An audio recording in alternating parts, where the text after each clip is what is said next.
Tercera parte. Más allá del asesoramiento al cliente. Capítulo 14. Practicar la filosofía con grupos y organizaciones. Casi todos nosotros nos hemos visto a veces impulsados, aun cuando el impulso haya sido breve, a intervenir en la solución de los problemas de la sociedad. Y casi todos nosotros sabemos muy bien que nuestra tarea es dejar un mundo algo mejor de como lo encontramos. Cyril Young. Aunque el tema central de este libro sea el de explorar el trabajo filosófico individual o asesorando, la práctica filosófica tiene también aplicaciones más amplias. Los consejeros filosóficos trabajan con los grupos como moderadores y con las organizaciones como consultores. El trabajo con los grupos puede ser informal o formal. Los grupos informales se reúnen con regularidad en los cafés filosóficos a fin de llevar a cabo un debate público. Los grupos formales participan en un proceso denominado diálogo socrático, con el propósito de dar respuesta a cuestiones específicas. En cuanto a la consultoría, el filósofo de empresa se convertirá en parte integrante de las organizaciones del siglo XXI, con una plaza de aparcamiento reservada en la compañía. El presente capítulo describe brevemente estas actividades filosóficas y explica el modo en que su grupo o su organización puede beneficiarse de ellas. Los cafés filosóficos. Europa cuenta ya con muchos cafés filosóficos, los cuales están ahora proliferando a lo largo y ancho de Norteamérica. Son pocos los requisitos técnicos para tales reuniones informales de carácter filosófico. Todo lo que se necesita es un filósofo dispuesto a organizar reuniones y moderar las discusiones cada semana, cada mes o de vez en cuando. En una sociedad tecnológicamente avanzada, que progresa a un ritmo acelerado, la lujosa exploración ralentizada del mundo de las ideas se convierte en una atracción única.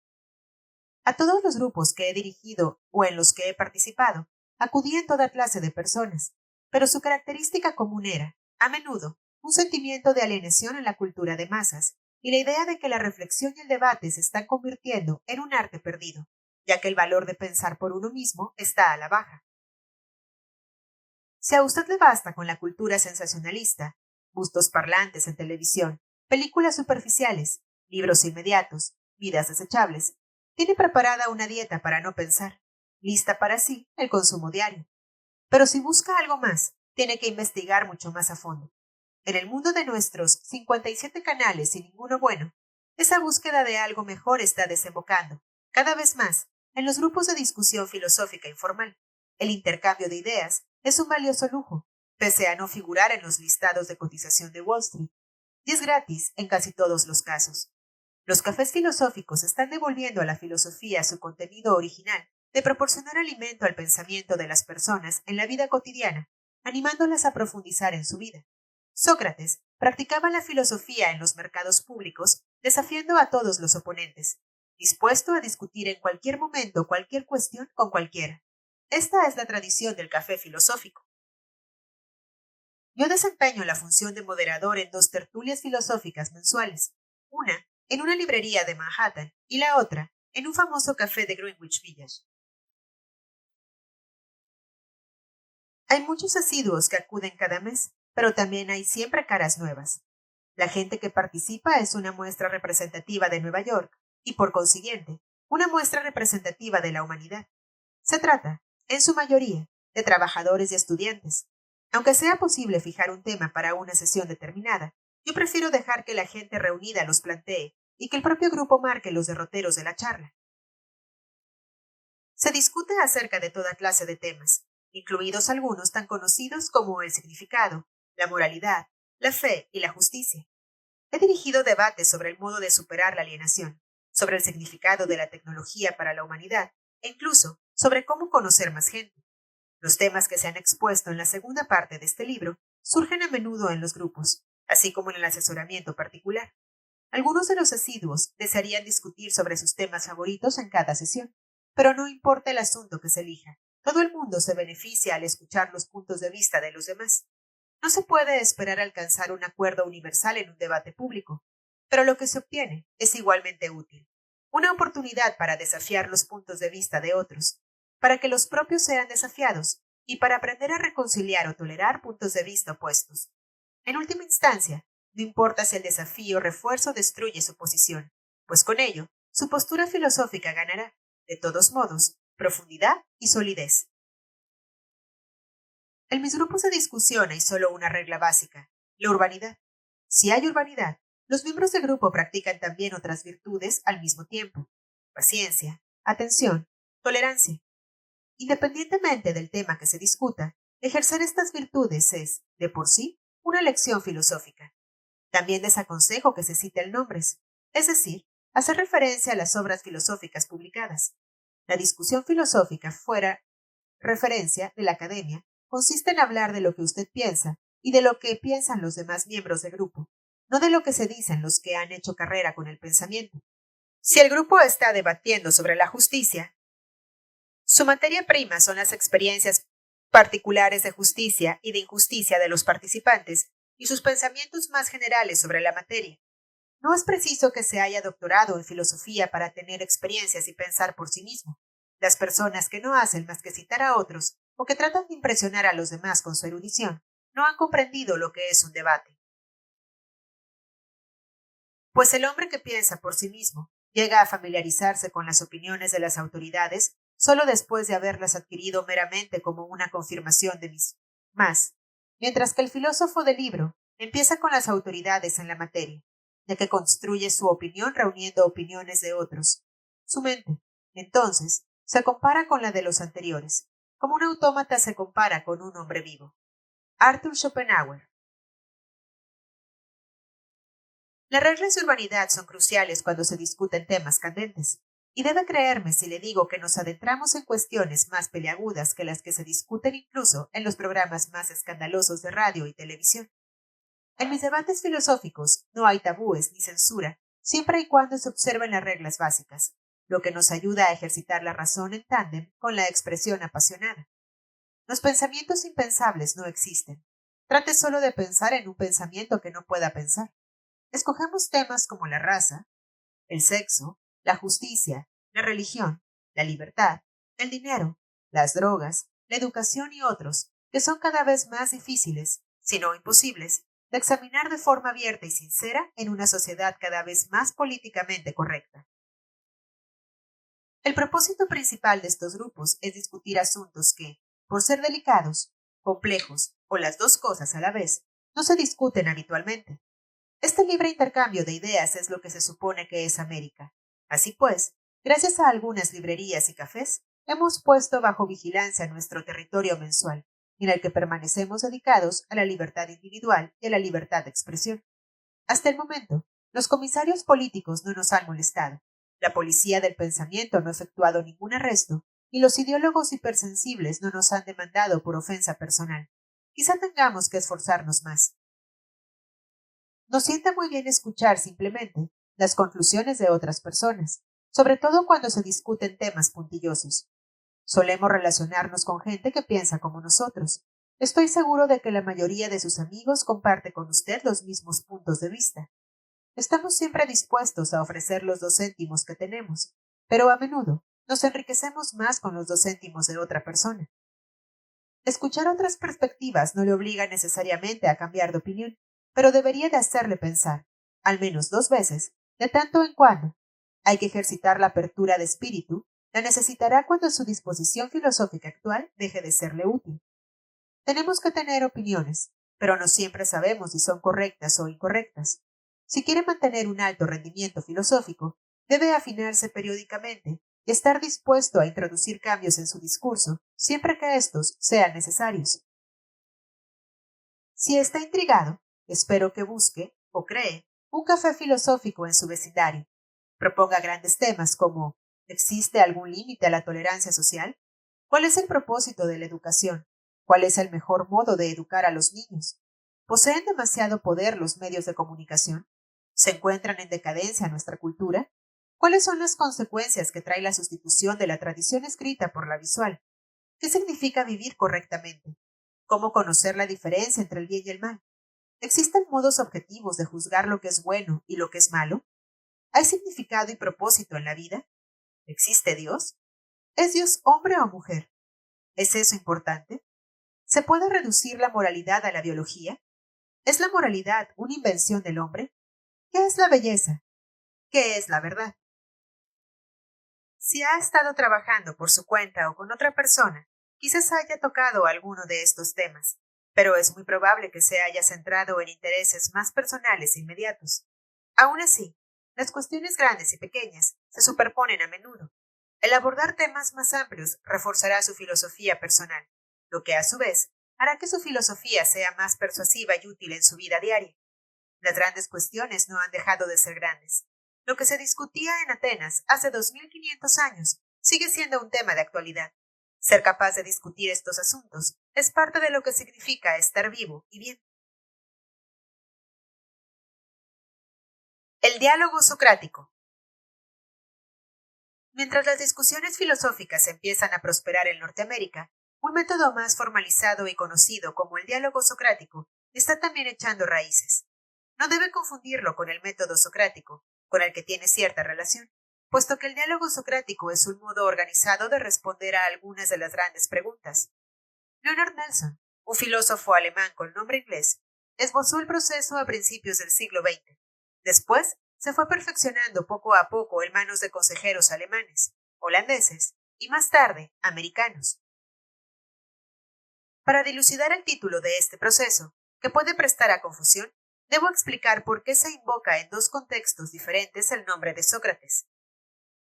La teoría de Sócrates sobre el conocimiento, como explica Platón, es que todos tenemos ese conocimiento de forma innata. Si le preguntan algo como ¿qué es la justicia?, es probable que no sea capaz de dar una definición clara por iniciativa propia, pero con toda seguridad se le ocurrirán varios ejemplos de justicia que extraerá de su propia experiencia. No obstante, Sócrates diría que, si es capaz de dar un ejemplo de algo, ya conoce, implícita o explícitamente, lo que es ese algo. Esta es la base del diálogo socrático de Nelson, un proceso fiable que le guía para definir de un modo explícito lo que ya sabe de un modo implícito. Sócrates era también famoso por sondear a las personas, mediante una serie de preguntas, hasta arrancar de ellas sus contradicciones. Se ofreciera a Sócrates una definición irreflexiva de la justicia, y si él, después, le llevara a admitir que su definición podría dar origen a la injusticia, se habría contradicho.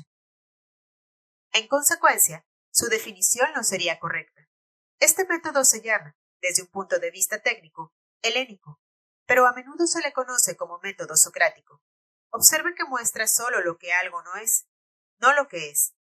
En resumidas cuentas, este método revelará un buen número de definiciones inservibles de la justicia o de cualquier otro fenómeno y ninguna útil. Por contraste, el diálogo socrático apunta directamente a lo que algo es. Emplea la experiencia personal como base para encontrar una definición universal explícita y precisa del objeto examinado. Utiliza la duda individual y el consenso, tan difícil de alcanzar, para permitirle responder a preguntas como ¿qué es la libertad? O ¿qué es la integridad? Esto no es algo que pueda hacer mientras almuerza en el trabajo. En la práctica, la mayor parte de los diálogos socráticos se llevan a cabo durante todo un fin de semana. Se necesitan unos 2 días para obtener resultados en un grupo pequeño, dirigido por un consejero especializado. 2 días son, de hecho, casi insuficientes, teniendo en cuenta lo que está en juego. Me refiero a que podría dedicar toda una vida a saber con exactitud qué es la justicia, la libertad o la integridad y nunca lograrlo, a pesar de que fueran para usted temas de importancia crucial. En mi opinión, invertir un fin de semana en captar un primer plano fugaz de una de estas ideas, elusivas, pero eternas, es utilizar bien el tiempo. Es como hacer un safari filosófico en el gran parque de atracciones de la mente. El proceso. Los diálogos socráticos funcionan mejor entre 5 y 10 participantes. Esto permite una variedad suficiente de experiencia personal, el tiempo suficiente para que participen todos los miembros del grupo y la posibilidad, muy real, de alcanzar un consenso. Con un número excesivamente reducido de personas, no hay suficientes puntos de vista para enriquecer el proceso. Con un grupo demasiado grande, nunca conseguirá que se llegue a un acuerdo. El primer paso en el diálogo socrático es decidir la pregunta que ha de responderse, lo que acostumbra a acercarse con anterioridad. Esta parte del proceso puede, no obstante, ser una prolongación de la tarea educativa. Las mejores preguntas toman la forma de ¿qué es X?, en la que X es la libertad, la integridad, la felicidad, la realización, la esperanza, el amor o cualquier otra idea principal pero inefable. Pueden funcionar asimismo otros formatos, pero con la formulación clásica no hay posibilidad de error. El segundo paso consiste en que cada participante elija un ejemplo de su propia experiencia de la vida que encarne a X. Tiene que ser un ejemplo simple, que pertenezca al pasado, que no sea excesivamente emocional, para relacionarse con el mismo de un modo objetivo, y si es necesario, con mucho detalle. Cada individuo ofrece una breve presentación de su ejemplo al resto del grupo. A continuación, el grupo elige, por consenso, uno de los ejemplos para analizarlo en profundidad. Este será el vehículo principal para llegar a la definición, pero también podría hallarse analizando cualquiera de los ejemplos expuestos. Escoja uno con el que todo el mundo pueda identificarse de alguna manera, a fin de garantizar al máximo la comprensión de todos los participantes. El caso seleccionado se expone de nuevo con mucho más detalle, y los miembros del grupo formulan cualquier pregunta que se les ocurra, para solventar alguna duda. No se permiten cuestiones hipotéticas. En este estadio, y durante casi todo el proceso, cuentan estrictamente solo los hechos, señora. Después, todos juntos desglosan la historia en sus componentes más pequeños. Un hecho que en realidad sucedió. Por ejemplo, en 1 o 2 minutos puede desarrollarse en varias docenas de etapas. En alguna parte de los detalles ordenados, pues, se encuentra exactamente lo que se busca. Puede encontrarse en una etapa determinada, o entre etapas, o en más de una etapa, o con una combinación de etapas. Indicar con precisión la ubicación de X sitúa al grupo a mitad del camino porque, cuando todos están de acuerdo sobre el lugar en donde ocurre X, puede empezar a decidir qué es X. La idea es que si se puede captar la experiencia real de algo, se puede identificar también ese algo. Todo esto quedará más claro cuando haya considerado el ejemplo que sigue. A continuación, el grupo formula una definición, por lo general, solo una frase, que corresponde al ejemplo examinado. La experiencia en la que el grupo se concentra proporciona un punto de referencia concreto para verificar la exactitud de la definición. Una vez satisfecho, el grupo contempla las otras experiencias personales, comprueba si encajan en la definición que se ha deducido y efectúa en la definición propuesta las modificaciones correspondientes. ¡Voilà! Acaba de ser articulada una definición universal.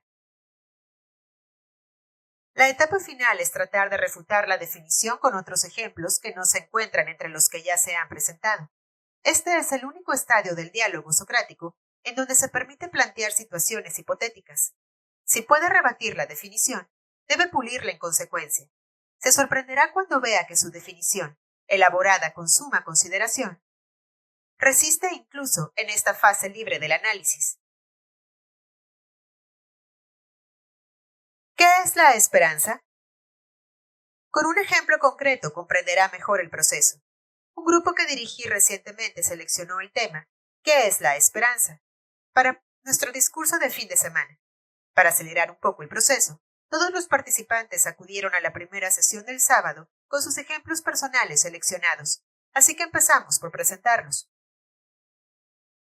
Una mujer habló de su gran esperanza por alquilar un apartamento del que ella y su compañero habían quedado prendados desde el primer momento.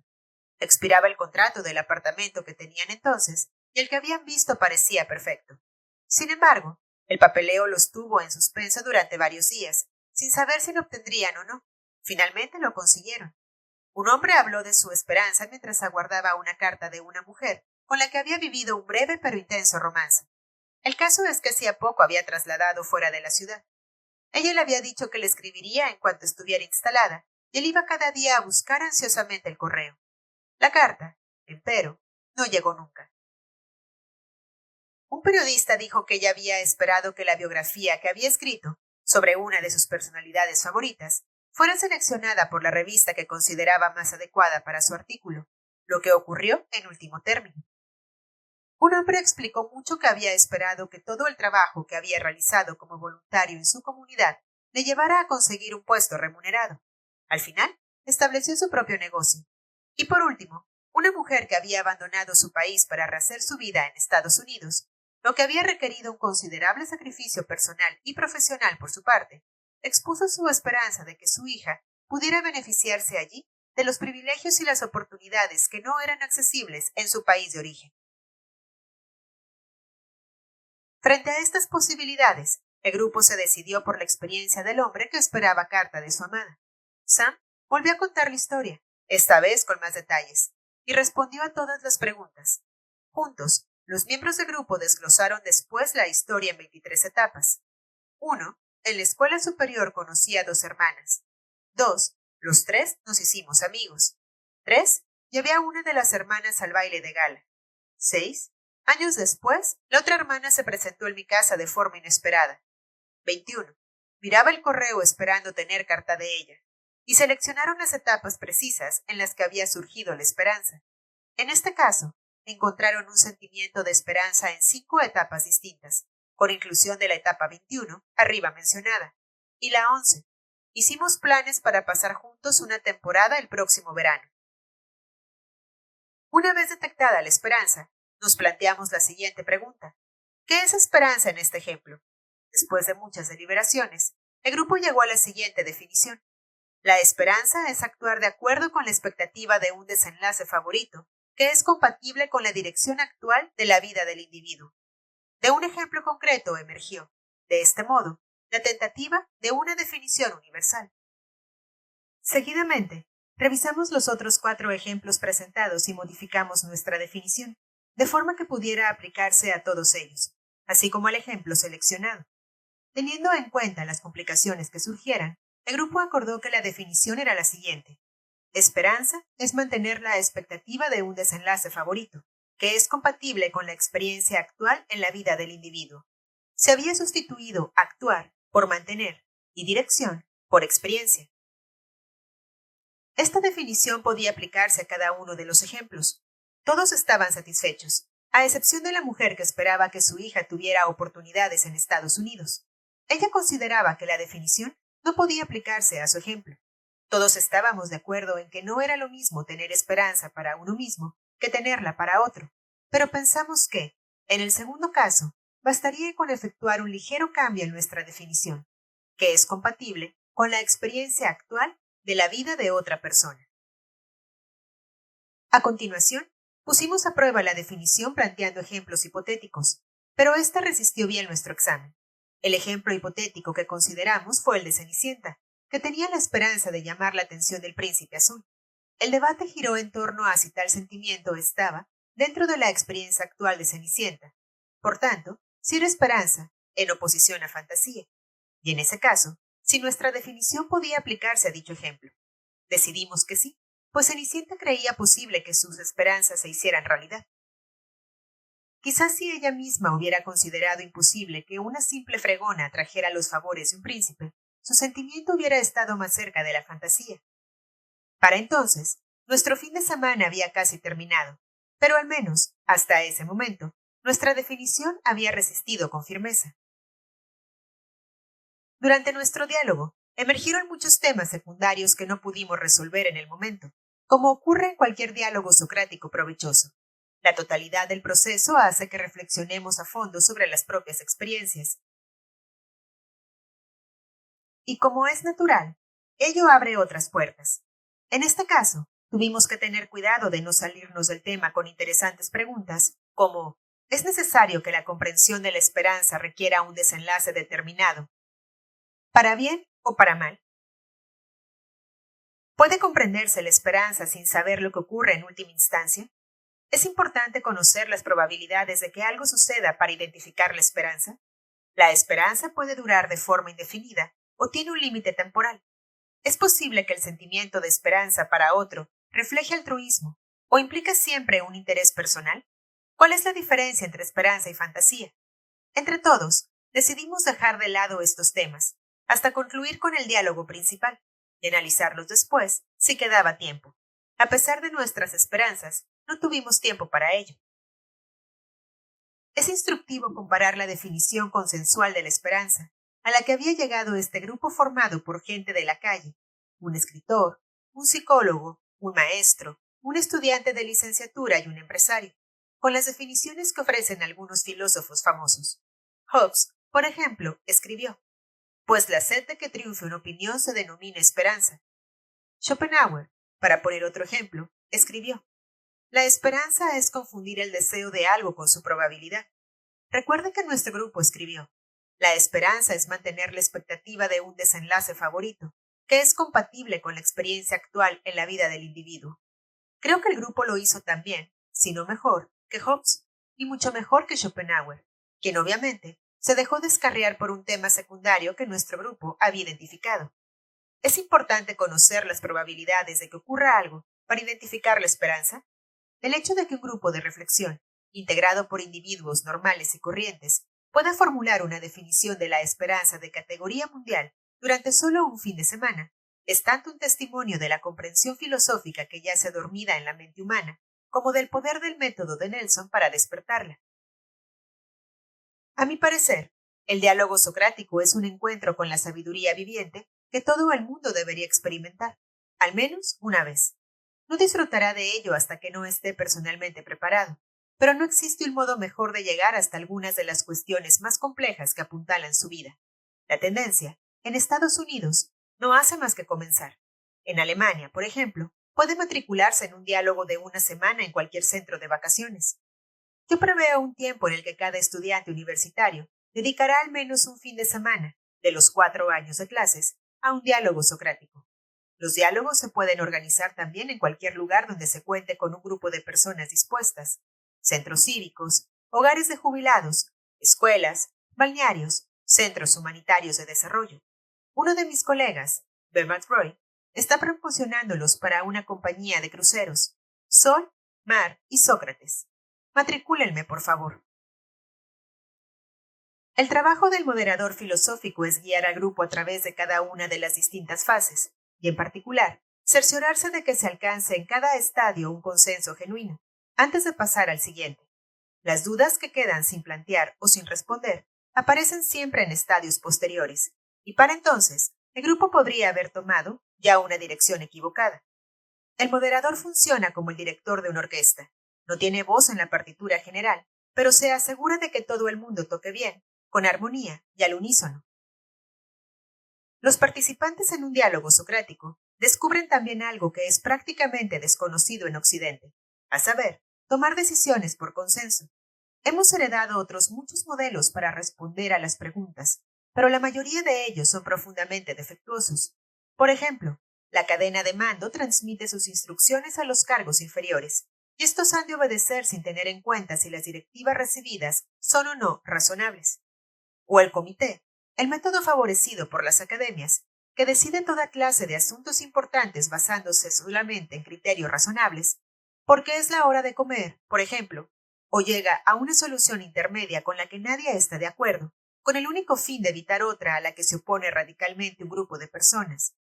Otro ejemplo, el punto débil de las elecciones por votación es que los votantes eligen un candidato escribiendo una X, en lugar de investigar lo que significa ser el mejor candidato para ese puesto. Muchos votan por hábito o bajo la influencia de una campaña difamatoria. Ahora bien, en un diálogo socrático, el grupo llega al fondo de la cuestión, directamente a la esencia. Las decisiones son equilibradas y sopesadas de forma metódica. Hay consenso, pero no compromiso. Se obtiene la verdad desnuda o se agota el tiempo en el intento.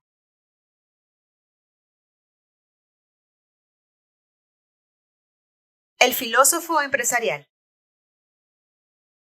El apogeo industrial americano, conocido como la era dorada del capitalismo, se reveló bruscamente entre el fin de la Segunda Guerra Mundial y el principio de la fingida crisis de la energía de 1973. A los niños nacidos durante esa próspera era se los conoce como los niños del baby boom, y muchos de nosotros alcanzamos la mayoría de edad en los años 60.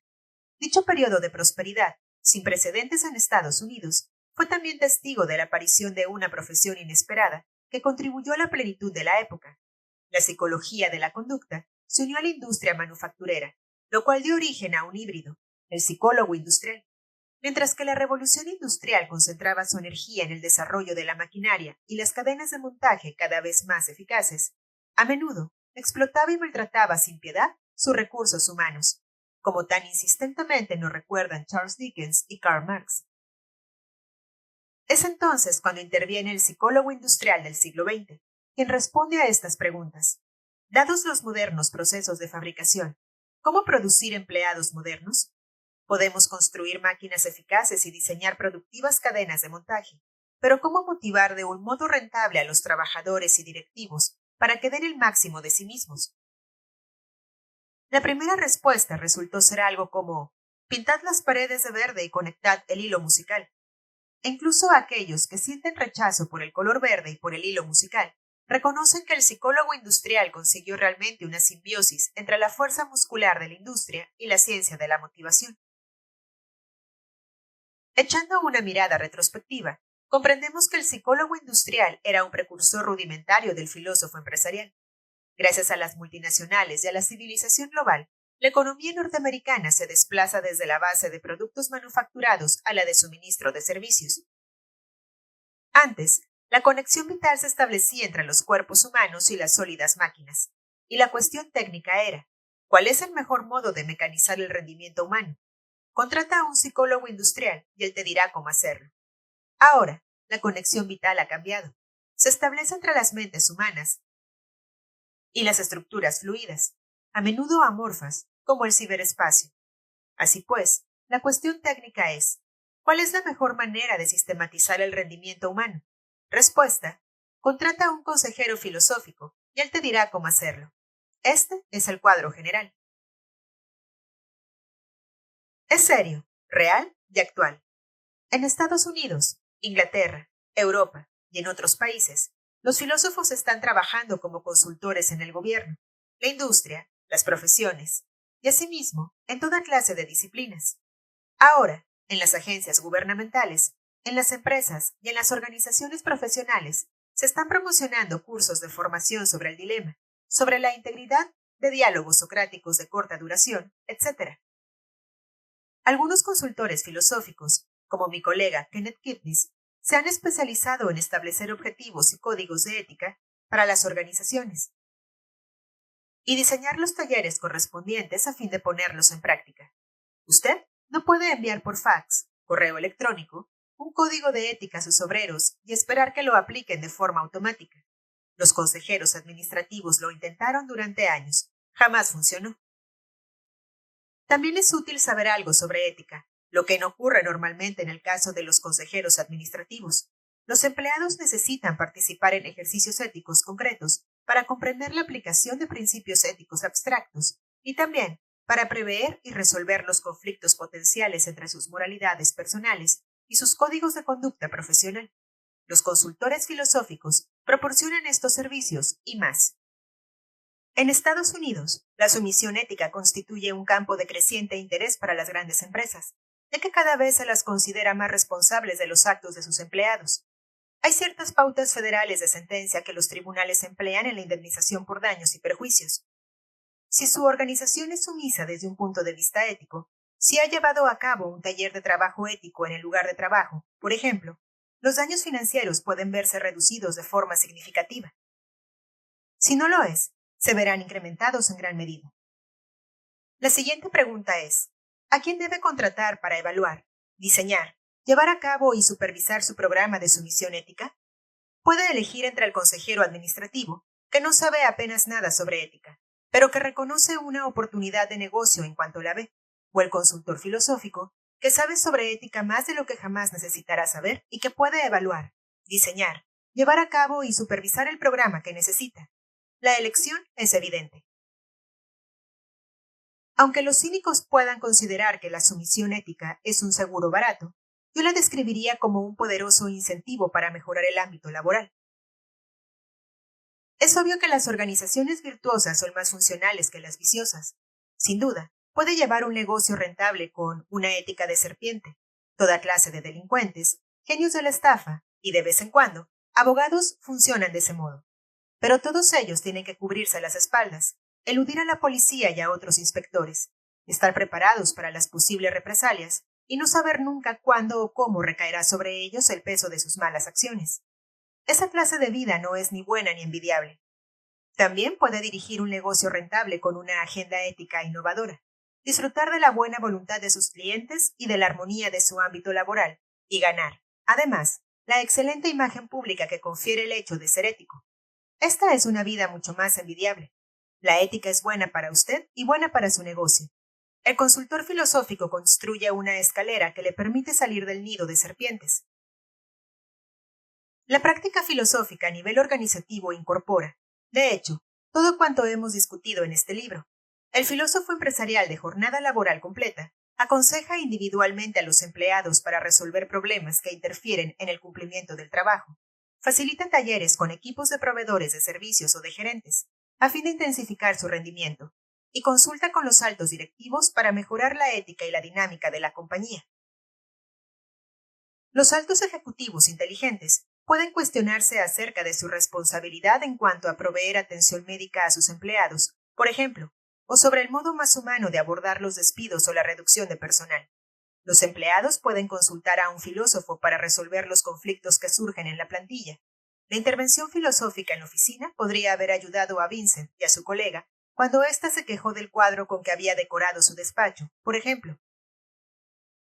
O un tema general sobre la mente de los trabajadores podría ser adecuado para una representación filosófica. Yo dirijo talleres para grupos de mujeres ejecutivas interesadas en el techo de cristal y en el modo de atravesarlo. Dirijo talleres de trabajo contra la insensibilidad para empleados que ya no son capaces de diferenciar entre ofensa y daño. Llevo talleres sobre integridad ética y dignidad moral, lo que ayuda a aliviar o prevenir conflictos derivados de la creciente diversidad étnica y sexual en la plantilla. Estas actividades filosóficas son todas cruciales para obtener el máximo del trabajo y de la vida, con un mínimo de conflicto. Mientras alborea un nuevo milenio, hemos dejado muy atrás el tiempo en que nos bastaba con la pintura verde, el hilo musical, el grupo de terapia y los tranquilizantes. Puesto que los norteamericanos empiezan a manifestar una disposición para la filosofía, las empresas norteamericanas tienen que mantenerse a la altura. De hecho, creo que ya lo están haciendo. Una última palabra. La libertad que tenemos depende tanto de nuestro sistema político como de nuestra vigilancia en la defensa de sus libertades. La duración de nuestras vidas depende tanto de nuestros genes como de la calidad de nuestro cuidado físico. El vivir bien, es decir, vivir con atención, con nobleza, con virtud, con alegría y con amor, depende tanto de nuestra filosofía como de nuestro modo de aplicarla a todo lo demás.